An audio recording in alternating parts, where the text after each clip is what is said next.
पत्र के लिए धन्यवाद। कार्यक्रम के सभी श्रोताओं को ध्वनि मित्र पांडुरंग पुराणिक का नमस्कार और अरुण पांडे जी आपको भी नमस्कार। श्रोताओं को अरुण पांडे का नमस्कार और पांडुरंग जी आपको भी नमस्कार हमारी ओर से। अरुण जी, इस सप्ताह हम विश्व योग दिवस मनाने वाले हैं। बिल्कुल, और हम लोग तो वर्ष भर और खास तौर से ये दिन तो आज दुनिया में मशहूर है और पूरी दुनिया आज जो भारतीय ये जो विज्ञान है, कला है योग का, उसको लेकर के सभी जागरूक हैं और पूरी दुनिया ये समझ रही है कि योग करेंगे तो हम निरोग रहेंगे, स्वस्थ और खुशहाल रहेंगे।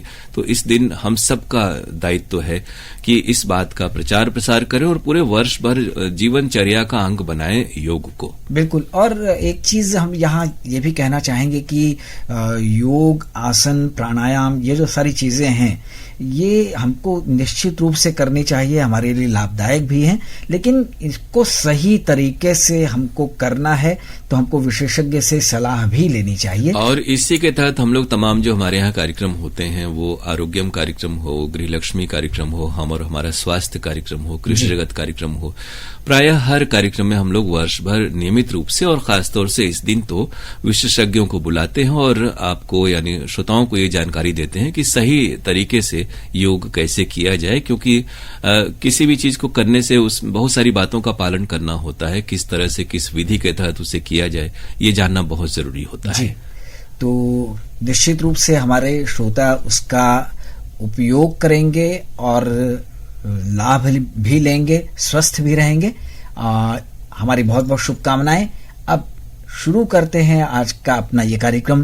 पहला ईमेल जो आया है उसे भेजा है जमानिया गाजीपुर के सुरेश जायसवाल, उर्मिला, दीपक और स्वाति जायसवाल ने। इन्होंने लिखा है कि 30 मई को वंदना श्रीवास्तव ने ईमेल पर आधारित फरमाइशी कार्यक्रम पेश किया था जो हमें बहुत पसंद आया। वंदना जी ने बहुत दिनों के बाद मेरा ईमेल शामिल किया, सुनकर खुशी हुई। अच्छी प्रस्तुति के लिए बहुत बहुत बधाई। ये जरूर करें सुरेश जी की जैसे कि खत आपके पहले वाले भी खत्म हो गए हैं और मेल भी क्या होता है कि देश भर के श्रोता कर रहे हैं, तो नियमित अंतराल पर हमारे जितने भी श्रोता हैं उनसे हम आग्रह करेंगे कि आप भी हफ्ते में 1-2 मेल जरूर डाल दिया करें, क्योंकि 10-12-15 हजार के करीब मेल इकट्ठा हो गए हैं और ये व्यवहारिक भी नहीं कि एक बारगी उन्हें खत्म कर दिया जाए। तो उसमें ही हम चुनते हैं श्रोताओं के नाम, तो आपके नाम भी बार बार दिखाई दें, इसके लिए हमारे जो भी सुधी श्रोता हैं वो हफ्ते में 2-3 मेल फरमाइश के भेज दिया करें ताकि आपका भी नाम उसमें निरंतर शामिल होता रहे। जी, आगे लिखते हैं कि सना सलीम ने 30 मई को गुड मॉर्निंग बनारस कार्यक्रम पेश किया था। उनका जो कार्यक्रम पेश करने का अंदाज है ना वो बहुत दिलकश है, अच्छा लगता है। अच्छी प्रस्तुति के लिए सना को बधाई। और 30 मई को ही खुशहाली जन की कार्यक्रम पेश किया था। खुशहाली गुरु डॉक्टर संजय गुप्ता जी से बातचीत की थी पांडुरंग जी ने। ये भी बातचीत हमारे लिए बहुत ही उपयोगी और ज्ञानवर्धक थी। इन दोनों को भी हमारी ओर से बधाई। तो खुशहाली गुरु तक और यानी संजय गुप्ता तक और पांडुरंग जी तक रूबरू आपकी बधाई पहुंच रही है। और जहां तक गुड मॉर्निंग बनारस की बात है तो इस कार्यक्रम ने अपने 1 साल पूरे कर लिए हैं और इस अवसर पर खास प्रस्तुति भी आपने सुनी होगी। तो अब जैसे कि कार्यक्रम अच्छा लगता है, अच्छा लगा, इसकी जगह थोड़ा सा ये भी प्रयास करें कि 1 साल आपने इस कार्यक्रम को सुना तो कौन सी खास बातें आपके जहन में हैं जो याद आती हैं कि इस कार्यक्रम ने आपको नया क्या दिया, कौन सी ऐसी बात बताई जो आप नहीं जानते थे और जो आपको हमेशा याद रहती है, या कुछ और खास आप क्या चाहते हैं, किस तरह का विस्तार इस प्रोग्राम में होना चाहिए, ये हमें जरूर अगले मेल में बताइएगा। इस मेल के लिए हम आपको शुक्रिया कह रहे हैं। जो अगला मेल हमने लिया है उसे भेजने वाले हैं रतिनाथ त्रिपाठी, कोटवा कपिलधारा, सराय मोहाना, वाराणसी से। जी, इन्होंने लिखा है कि 30 मई को अंगनैया कार्यक्रम में महारानी अहिल्याबाई होलकर के बारे में जानकारी दी गई और पर्यावरण से संबंधित एक वार्ता भी प्रस्तुत की गई। इसके लिए हमारी ओर से बहुत बहुत धन्यवाद। आगे ये लिखते हैं कि शुक्रवार की रात में सना सलीम ने गीतांजलि कार्यक्रम पेश किया था, बहुत ही पसंद आया। 31 मई को बुधवार के दिन महान स्वतंत्रता सेनानी सुभाष चंद्र बोस पर भी एक कार्यक्रम पेश किया गया था जो बहुत ही उपयोगी और सार्थक जानकारी के साथ था, ज्ञानवर्धन हुआ और जीवन में अपने उद्देश्य को प्राप्त करने के लिए हमें लगता है कि आकाशवाणी हमारे मार्गदर्शक के रूप में है, इसलिए आकाशवाणी को हम बहुत बहुत धन्यवाद देना चाहते हैं। बिल्कुल, आप जैसे ही श्रोता हैं जिनके जरिए हमें प्रेरणा मिलती है कि हम बेहतर से बेहतरीन प्रोग्राम आप तक पहुंचाएं, और ये कई कार्यक्रम जिनका आपने जिक्र किया ये आपको पसंद आए, तो प्रस्तुताओं का जो परिश्रम है वो सार्थक हुआ। आपकी बधाई उन लोगों तक पहुंच रही है। गृहलक्ष्मी कार्यक्रम में 31 मई को गुंजन सहाय द्वारा लिखित नाटक मुक्ति हमने सुना। बहुत ही प्रेरणादायक था और ज्ञानवर्धक भी था, इसके लिए हम फिर एक बार बधाई देना चाहेंगे।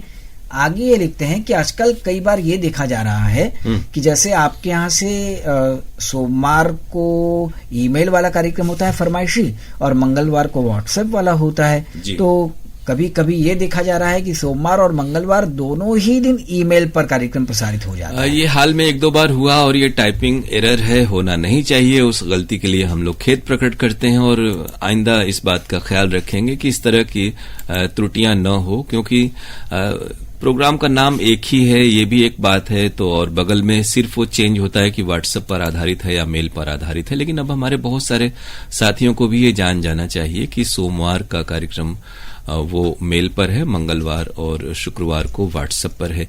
तो ये तिथियां तो अब लगभग एक साल भर से ज्यादा वक्त हो गया पांडुरंग जी, और सबको याद रहना चाहिए। तो आपकी जो बात आपने कही उसका हम लोग ख्याल रखेंगे। एक मेल में ये लिखते हैं कि जी आकाशवाणी के साथ साथ कार्यक्रम प्रमुख राजेश कुमार गौतम जी और जितने भी गुड मॉर्निंग बनारस पेश करने वाले हमारे प्रस्तुतकर्ता साथी हैं, उन सबको गुड मॉर्निंग बनारस के 1 साल होने के मौके पर हमारी ओर से बहुत बहुत शुभकामनाएं और बधाई।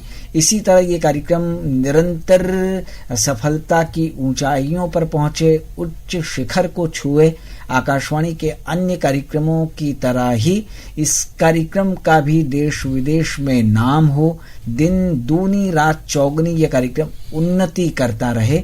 हमारी ओर से बहुत बहुत बधाई। बिल्कुल, हम सबकी भी ऐसी ही कामना है और इस कार्यक्रम की सफलता में आप जैसे सुधीर श्रोताओं का भी बहुत बड़ा योगदान है, जो निरंतर इस कार्यक्रम को सुनते रहते हैं और उपयोगी सुझाव देते हैं और प्रस्तुताओं का हौसला बढ़ाते रहते हैं। जी आगे लिखते हैं कि 8 जून को एक ही कलाकार में डिम्पल कपाड़िया के बारे में बहुत अच्छा कार्यक्रम पेश किया गया था, लेकिन थोड़ा सा हमें दुख ये हुआ कि इस कार्यक्रम में उसी दिन सुबह आज के कलाकार जो कार्यक्रम था वो डुप्लीकेट कार्यक्रम था। ये क्या कहना चाहते हैं? ये हमें लग रहा है कहना चाह रहे हैं कि वो कार्यक्रम बिल्कुल एक ही कलाकार वहां भी हुआ होगा, विविध भारती पर भी, और वही कार्यक्रम दिन में आपको हमारे चैनल पर भी सुनने को मिला होगा। हालांकि आलेख में थोड़ी बहुत भिन्नता जरूर रही होगी, लेकिन किसी के भी बारे में, किसी कलाकार की फिल्में वही होती हैं, पैदाइश वही होती है, उसका जीवन यापन और परिवार के मेंबर भी वही होते हैं। तो ये जरूर है, हो सकता है कि आपको साम्यता स्क्रिप्ट में लगी हो, लेकिन हमारे हर जो कार्यक्रम प्रस्तुत करने वाले हैं वो प्रयास करते हैं कि आपको नई नई बातें, नई नई चीजें वो कार्यक्रम के जरिए बता सकें। 5 जून को दोपहर 2:30 पर एसपी बालासुब्रमण्यम पर कार्यक्रम पेश किया गया था। उम्दा प्रस्तुति के लिए हमारी ओर से बहुत बहुत धन्यवाद। 9 जून को AIR टॉकीज या बनारस टॉकीज, अच्छा बनारस नहीं उन्होंने लिखा है बनारस टॉकीज में करीब फिल्म के बारे में कमलेश जी ने बहुत अच्छी जानकारी दी। अच्छा, शानदार कार्यक्रम ये जी था, जी हाँ। शानदार कार्यक्रम पेश किया। हमने कानों के माध्यम से ऐसा लगा कि हमने देखा। बहुत धन्यवाद। तो यही कार्यक्रम की सफलता होती है कि जो भी बातें आपको बताई जाती हैं वो होते हुए लगती हैं, और ये जो ऑडियो यानी जो श्रव्य माध्यम है रेडियो का, इसकी एक लंबी सुदीर्घ परंपरा है। अच्छे अच्छे नाटक हुए हैं, कहानियां यहाँ प्रसारित होती हैं और श्रोता अपने यहाँ इमेजिनेशन से, कल्पना के जरिए इस बात को महसूस कर लेते हैं कि दृश्य कैसा होगा, उसका रूपांतरण कैसा होगा। तो यही प्रस्तुता की सफलता है। आपकी बधाई कमलेश जी तक पहुंच रही है। एक शिकायत इन्होंने भेजी है अरुण जी। ये लिखते हैं कि रविवार 11 जून को आपने जीवन दान नाटक लगातार दूसरे हफ्ते सुनवाया। जी। और आप लोगों ने तो हमें लग रहा है कि लापरवाही की हद कर दी।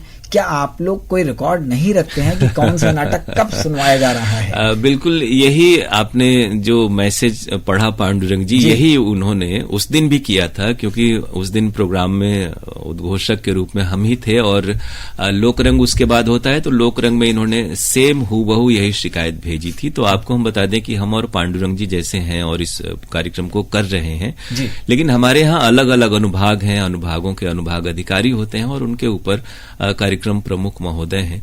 तो एक सारी प्रक्रिया है जिसके तहत कार्यक्रम के लेआउट बनते हैं, शेड्यूलिंग होती है और पूर्व की प्लानिंग होती है। कभी कभी टंकण की त्रुटि से या थोड़ा सा कार्य की अधिकता से भी ऐसा हो सकता है, लेकिन हमने आपकी बात कार्यक्रम प्रमुख महोदय तक पहुंचा दी है और ये गलती दोबारा न हो, इस बात का हम लोग पूरा ख्याल रखेंगे। और ऐसी कोई भी शिकायत हो, कोई भी बात हो पांडुरंग जी, तो हम श्रोताओं से कहें कि खुले दिल से वो लिखें और हम इसका बहुत ही स्वागत करते हैं, क्योंकि आईना दिखाने वाले कम मिलते हैं और हमारी तो परंपरा रहती है कि निंदक नियरे राखिए। तो आप कुछ भी कहते हैं तो हम बिल्कुल उसे सिर आंखों पर लेते हैं और सुधारने की कोशिश करते हैं। तो हम आभारी हैं आपने इस गलती की ओर हमारा ध्यान दिलाया, लेकिन ये समझिए कि जो उद्घोषक होता है उस समय ऑन ड्यूटी, उसकी गलती ऐसा न लगे आपके बातों से कि उसने ही आपको सुनवा दिया। एक कई अनुभाग हैं, हर अनुभाग अपने अपने प्रोग्राम लगाता है, तो उसके तहत ये चीजें होती हैं। अरुण जी, इन्होंने एक बात नाराजगी के साथ लिखी है आगे भी कि आप कहते हैं कि आकाशवाणी वाराणसी नंबर 1 है। इसका मतलब ये नहीं कि आप कुछ भी करें और हम सुनते रहें। बिल्कुल, हमारे बहुत सारे साथी इसे नंबर 1 या दुनिया का भी नंबर 1 कहते हैं। ये तो एक बोलचाल की एक अदा है और उसी के तहत है। लेकिन जैसा हम कहने कि एक पूरा सिस्टम है, हम सभी उसके मातहत कार्य कर रहे हैं। कोई भी इस परंपरा से या आकाशवाणी का जो एक प्रतिष्ठित संस्थान है और एक बड़ी लंबी रवायत है, हम लोगों के अंदर ये रेडियो का प्रसारण रचा बसा है, इससे बड़ा कोई भी नहीं है, न हम है, न कोई भी ऐसा व्यक्ति न समझे। तो सर्वोपरि तो कोई नहीं है, एक सिस्टम है और वो सुचारू रूप से चले, इसकी जिम्मेदारी हम सब पर है और इसका हम लोग ख्याल रखेंगे। दिलशाद हुसैन फातिमा सोगरा ने मुबारकपुर ऊंची तकिया आजमगढ़ से ये ईमेल हमें भेजा है जी। इन्होंने लिखा है कि आपका प्रसारण हम बहुत रुचि के साथ सुनते हैं और हमें बहुत रोचक, ज्ञानवर्धक, प्रेरणादायक और मनोरंजक भी लगता है। 30 मई का जो कहकशां कार्यक्रम था, सना सलीम ने पेश किया था, बहुत अच्छा लगा। सना को बधाई हमारी ओर से। और फरमाइशी गीत एक्सप्रेस कार्यक्रम इसी दिन वंदना श्रीवास्तव ने पेश किया था और आज के दिन ईमेल वाला कार्यक्रम होना चाहिए था, जबकि ये अक्सर हो रहा है। 2-3 बार हम लोगों ने भी इसको ध्यान दिया जी। अब हम लोग प्रयास करेंगे कि उस दिन सुबह क्यू शीट को हम लोग देख लिया करेंगे कि सोमवार को जो ये गलती की गुंजाइश हो रही है ये न हो, और संबंधित अनुभाग तक भी आपकी बात को गंभीरता से अब हम लोग पहुंचाने की कोशिश करते हैं। अरुण जी, कई बार ये होता है कि जहां से टाइप होता है, फिर भी हमने भी और आपने भी उस टाइप के बाद भी देखिए हमारे यहाँ आजकल सब कुछ ट्रांसपेरेंट है, प्रोग्राम मीटिंग होती है और कई प्रक्रिया कई चरणों से होकर के गुजरती है, तो गलती तो नहीं होनी चाहिए। और रेडियो बिल्कुल शून्य गलती का माध्यम रहा है। परंपरा हमारी है कि हम बिल्कुल ही ऐसी त्रुटियों को हम लोग कोशिश करते हैं कि बिल्कुल ही न हो, और आइंदा हम लोग इसका ख्याल रखेंगे। 23 मई को गुड मॉर्निंग बनारस आशुतोष ने पेश किया था और इसमें देश दुनिया और बनारस का हाल भी हमने जाना। वाराणसी के जो मेयर हैं अशोक कुमार तिवारी जी से जो उनकी बात थी वो भी हमको इस कार्यक्रम में सुनने को मिली। आशुतोष को बहुत बहुत बधाई। युवाणी कार्यक्रम में प्रिया जायसवाल का काव्य पाठ सुनवाया गया था जी। ये भी काव्य पाठ युवा साथियों के लिए भी बहुत अच्छा था और हमें भी बहुत अच्छा लगा। हम आकाशवाणी के कार्यक्रम बचपन से सुनते आ रहे हैं और जो धुन बजाई जाती है सभा के आरंभ में ये हम जानना चाहेंगे कि ये किसने बजाई है और ये कब से शुरू हुई है। तो इसके बारे में तो बहुत सारे जो रूपक फीचर हम लोग समय समय पर प्रसारित करते हैं, उसमें आपको जानकारी दी जाती है और YouTube पर भी आप देख सकते हैं। आकाशवाणी का चैनल है या तमाम हमारे साथियों ने भी इसे लगा रखा है। तो ये वाल्टर कॉफमैन की बनाई हुई धुन है और ये आकाशवाणी में ऑल इंडिया रेडियो और आकाशवाणी के शुरुआती दिनों से ही ये धुन है। और इसके अलावा भी कई जो धुनें हैं, जैसा आपने कहा कि आप बचपन से सुन रहे हैं जी। तो हम और पांडुरंग जी भी बचपन से रेडियो सुन रहे हैं और बचपन से हम लोग रेडियो में आ भी रहे हैं जी। तो एक परंपरा है और हम आप सब इसके हिस्सा हैं। तो उस धुन के लिए जो अमर है और प्रतिदिन हमारी शुरुआत उसी से हर सभा की होती है, तो उन तक भी हमारी विनम्र श्रद्धांजलि पहुंच रही है। ऐसे अमर संगीतकार को हम लोग कह सकते हैं कि शत शत नमन करते हैं। 26 मई को अरुण जी ने फरमाइशी गीत एक्सप्रेस कार्यक्रम पेश किया था, बहुत अच्छा लगा। तो अरुण जी को भी हमारी ओर से बधाई। तो बहुत बहुत शुक्रिया, आपकी बधाई तमाम हमारे साथियों तक जिनका आपने जिक्र किया। आशुतोष जी तक, सना और पांडुरंग जी तक हम तक पहुंची। हम सभी आपको कह सकते हैं कि समवेत स्वर में बहुत बहुत आभार कह रहे हैं। ये आगे एक मेल में लिखते हैं कि आकाशवाणी ऐसा है, कभी हंसाता है, कभी नगमे सुनाता है और कभी देश दुनिया का हाल, बनारस का हाल भी बखूबी हम तक पहुंचाता है। रेडियो दोस्त की तरह हम सबका साथ निभाता है। हमारे घर में भी आकाशवाणी वाराणसी केंद्र की आवाज ज्ञान का भंडार बिखेरती रहती है। और जो गुड मॉर्निंग बनारस कार्यक्रम है वो तो चाय पान की दुकानों पर भी हमने लोगों को सुनते देखा है। तो आकाशवाणी वाराणसी केंद्र इतनी बुलंदियों पर पहुंच गया है, जानकर हमें बहुत अच्छा लग रहा है। बहुत बहुत बधाई।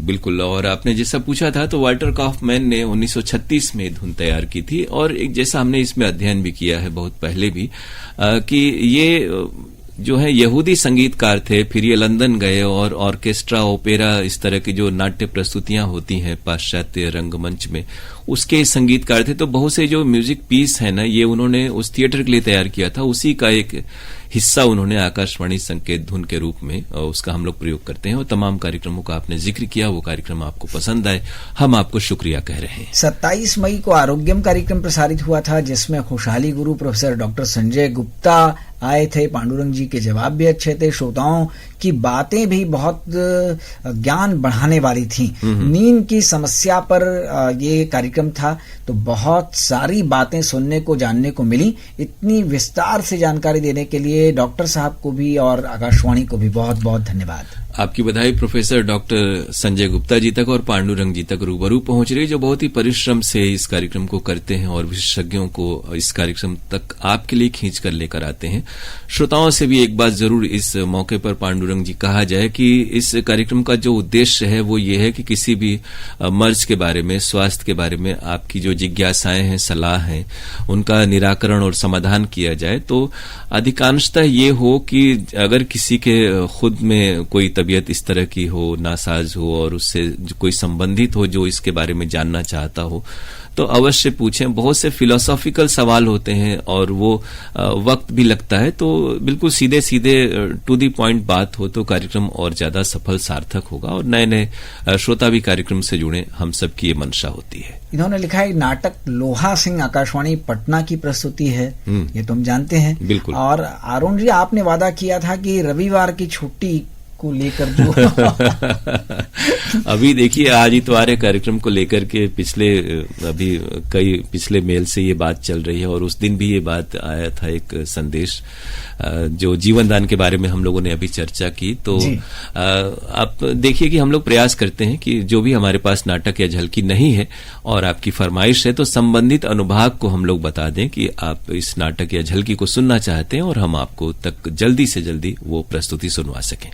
30 मई को लोक संगीत में राधे श्याम सोटा वाले की आवाज में विशेष गंगा गीत सुना, अच्छा लगा। और अंगनैया कार्यक्रम में अनीता सिंह की वार्ता बहुत पसंद आई, इसके लिए अनीता जी को बधाई। और 1 जून को फरमाइशी गीत एक्सप्रेस कार्यक्रम अरुण जी की पेशकश, तो इसके लिए भी बधाई। तो बहुत बहुत शुक्रिया, आपने बहुत विस्तार से मेल लिखा, तमाम कार्यक्रमों का जिक्र किया और सुझाव भी अच्छे दिए, हम आपको शुक्रिया कह रहे हैं। तो अब अरुण जी बाकी जो मेल हैं उनको संभाल कर रख लेते हैं, अगले कार्यक्रम में हम सब फिर मिलेंगे और अब विदा लेनी होगी, कहते हैं नमस्कार। नमस्कार।